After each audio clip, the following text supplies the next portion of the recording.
हम इसी प्रकरण में शासन प्रशासन के यहाँ गए, थानाध्यक्ष के यहाँ, लेकिन हमारी कोई आज तक सुनवाई नहीं हुई है।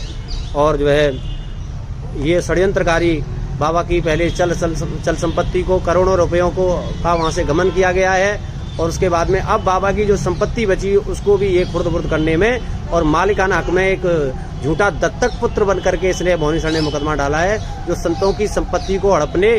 और भूमाफियाओं का संग करके ये जो है पूरी गुंडागिर्दी कर रहा है। इसके खिलाफ तुरंत एक्शन लिया जाना चाहिए, अन्यथा ऐसे संतों के साथ अगर ऐसा ही होता रहा तो इस देश का कभी कल्याण नहीं हो सकता। जय बिहारी जी की। वृंदावन के प्रसिद्ध भजन सम्राट बाबा रसिका पागल के शिष्य विष्णु बावरा हमारे साथ हैं, और आज विष्णु बावरा एक बयान अपना देकर आए हैं। किस सिलसिले में आप ये बयान कहाँ पर देकर आए हैं, क्या अपना बयान देकर आए हैं, आप ही बताएं। ये पूज्य बाबा का 4/12/2021 को शरीर पूरा हो गया था, जिसमें मोहनी शरण आदि बाबा को उल्टी सीधी दवा खिला करके और एक षड्यंत्र करके वसीयत बनवा रहे थे 2 तारीख को, और उनके ही द्वारा बाबा का शोषण किया गया। उल्टी सीधी दवा के परहेज ना करा के, बाबा का उचित इलाज ना दे करके बाबा की जो है ओवरडोज वगैरह दे करके बाबा की हत्या कर दी गई इन लोगों के द्वारा, जिसमें मोहनी शरण और मुकेश इनके द्वारा ये कार्य पूरा बाबा का किया गया अंतिम समय में, जबकि वो कभी भी बाबा के यहाँ कंटिन्यू नहीं रहे हैं, आना जाना था उनका केवल। और मैं शुरू में जब बाबा ने खंडवास लिया था तब से लेकर के मैं बाबा के साथ रहता चला आ रहा हूँ और सेवा में रहा हूँ, भजन संकीर्तन आदि में बाबा के साथ करता आ रहा हूँ। तो 3 तारीख को हमने एक एप्लीकेशन भी दी थी एसएसपी साहब को वहाँ थाने में, जिस पे कोई कार्रवाई नहीं हुई, और बाबा ने पूर्व में ही काफ़ी शिष्यों को मुझे ये बताया था कि मोहनी सर ने मुझे पता नहीं क्या खिला दिया है जिससे मेरी तबीयत खराब हुई है, जिसका मैंने पूर्व में भी मीडिया के द्वारा सभी लोगों को बताया गया था कि मोहनी सर ने बाबा को जीवित अवस्था में ही ये चीज़ मैंने सबके सामने रखी और सबको पता भी है इस चीज़ का। और बाबा ने कई लोगों को कहा है कि मोहनी सर ने मुझे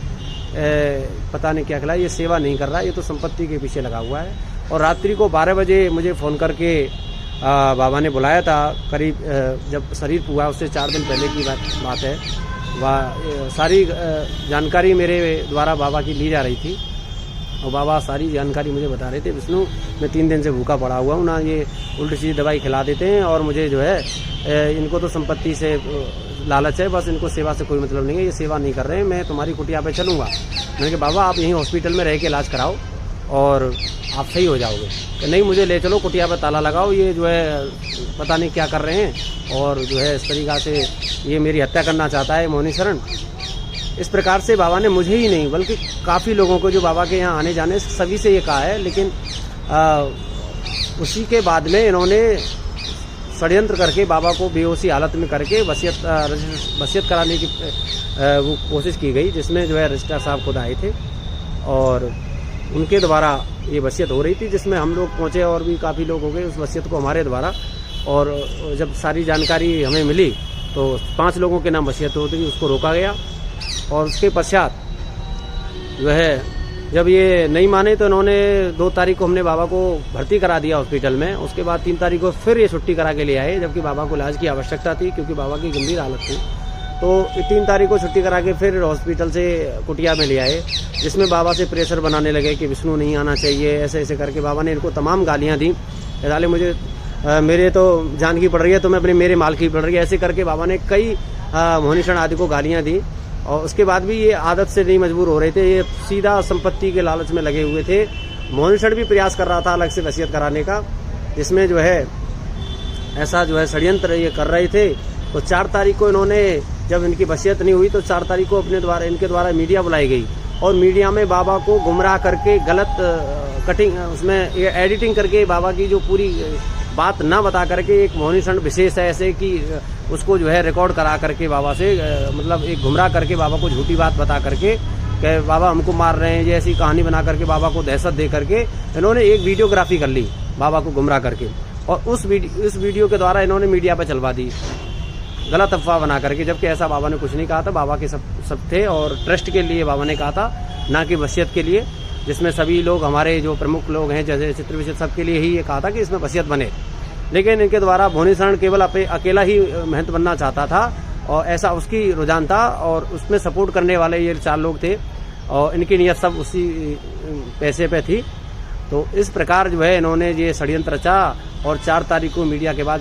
बाबा को ओवरडोज दी मोहनी शरण और मुकेश ने, और बाबा को जो है जब बेहोशी हालत में RK मिशन में भर्ती करा दिया। उसके 2-3 घंटे बाद उपचार चला बाबा के। उसके बाद जो है रात्रि को करीब जो है 9:30 बजे बाबा का शरीर पूरा हो गया, जिसमें हमसे शरीर पूरा होने से पहले ही हमको जबरदस्ती इन्होंने कार्य बाबू में एक वीडियोग्राफी कराई हमसे, जिसमें राजीनामा के भाई राजीनामा ठीक है, मैंने जो आप गलत कार्य कर रहे हो ऐसा ना करो और आप ट्रस्ट के लिए ट्रस्ट बनाओ, तो आप जो है कोई हमारी किसी से कोई लड़ाई नहीं है, बाबा जैसे बाबा आज्ञा कर रहे हैं उस हिसाब से आप काम करिए, वसीयत क्यों करा रहे हो। उसका हमने विरोध किया तो उन्होंने सबने माफ़ी मांगी। उसके बाद में जो है और जब हमसे राजीनामा कर लिया उसके बाद में इन्होंने मेहनताई का ऐलान कर दिया झूठा, उसको पैसा दे करके मीडिया में खबर निकाल दी कि मोहनी शरण महंत बनेगा। मोहनी शरण को मोहरा बना करके मेहनताई का ऐसा करके नाटक कर दिया, जबकि मेहनताई क्या बाबा ने किसी ने ना तो मोहनी शरण को उत्तराधिकारी बना के गए बाबा, ना कोई मेहनताई के लेके गई। मोहनी शरण विशेष है, ये शब्द कहलवाया गया था गुमराह करके, क्योंकि मोहनी शरण को बाबा अंदर एंट्री नहीं करने देते थे। तो इन 4 लोगों के सिफारिश पे मुख्य देवदास के कहने पे उसको एंट्री मिली। चलो बाबा ने अंतिम समय इसको माफ कर दिया, क्योंकि इसने जो है बाबा को धक्का मारा था और इसने 50,000 रुपये लड़के ले गया था। बाबा से कहा मुझे कोई लेना देनी, मुझे 50,000 रुपये दे दो, ये प्रोग्राम करे जबरदस्ती। तो बाबा ने कहा तेरा कोई वो नहीं है, और ऐसे करके बाबा से बदतमीजी करके 50,000 रुपये पूर्व में लेके गया है। तो इसका तो कोई लेना देना था नहीं कुटिया में, हरदास नगर में रहता था। और ये जो है इस समय एक यहाँ के आपराधिक लोगों से मिला हुआ है, जिसमें इसने एक सिविल वाद दायर कर दिया है झूठा चित्र विचित्र के खिलाफ, और एक 156(3) में 9 लोगों के खिलाफ इसने जो है एक दावा किया है, वो भी एक झूठा षड्यंत्र करके इसने वकीलों के कहने में या किसी के जो इसके जो संग दे रहे हैं, इसको जो शरण दे रहे हैं उनके कहने पे, और जो उसके पास में पैसा रखा हुआ है जो बाबा का, उस पैसे का दुरुपयोग करके वकीलों को और उस तरीक़ा से जो है षड्यंत्र करके जो है इसने 9 लोगों के खिलाफ FIR करी, जिसमें चित्र विचित्र, विष्णु बावरा और तुम्हारा ललिता दास, राधा शरण और तुम्हारे जो है बाबा महंत श्री फूलोल दास जी महाराज और महंत श्री हरिशंकर दास नागा एवं बाबा महंत श्री सुंदर दास जी, इन और दयाल दास जी के नाम पे इसने 156(3) में झूठा मुकदमा किया है। और ये जो है पूरा गुंडागिर्दी पे और उतर रहा है। इसने जो है पूर्व में भी जो है बाबा के साथ में छल किया था, और मरते दम पर भी बाबा इसकी सभी गुरु भाइयों को और अन्य लोगों को भी बता के गए कि इसने मुझे जहर देके मेरी हत्या करी और मुझे बीमार किया है। तो इसके खिलाफ ना तो अभी तक कोई एक्शन लिया गया है। हमारे पूर्व में भी जब बाबा पधारे तो उससे पूर्व में भी हमने एप्लीकेशन दी, इस पर आज तक कोई कार्रवाई हुई, और हमने RTI के तहत जन सूचना मांगी गई, आज तक वो जन सूचना भी हमें नहीं दी गई है पुलिस के बराबर में, क्योंकि पुलिस भी इसमें जो है थाना अध्यक्ष भी मिले हुए थे और जो है इसमें आज तक कोई भी कार्रवाई नहीं की गई है। तो हम इसी प्रकरण में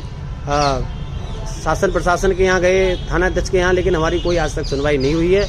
और जो है ये षड्यंत्रकारी बाबा की पहले चल संपत्ति को, करोड़ों रुपयों का वहाँ से गमन किया गया है, और उसके बाद में अब बाबा की जो संपत्ति बची उसको भी ये खुर्द-बुर्द करने में और मालिकाना हक में एक झूठा दत्तक पुत्र बन करके इसने मोहनी शरण ने मुकदमा डाला है, जो संतों की संपत्ति को हड़पने